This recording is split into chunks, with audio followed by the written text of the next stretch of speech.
The Hollywood sign, a landmark and American cultural icon located in Los Angeles, was vandalized on Sunday, to read Hollyweed, celebrating the recent legalization of recreational marijuana in California.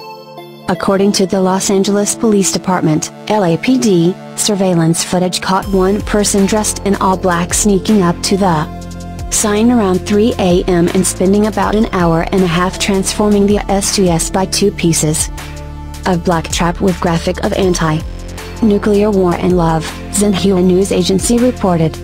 Robert Payne of LAPD was quoted by the Los Angeles Times as saying that it could be a New Year prank or a work of thrill seeker. So far, LAPD was reviewing security footage to try to track down the trespasser but had not any suspect. Local media believed that the modification could be a reference to Californians voting on November 8 last year to legalize recreational marijuana.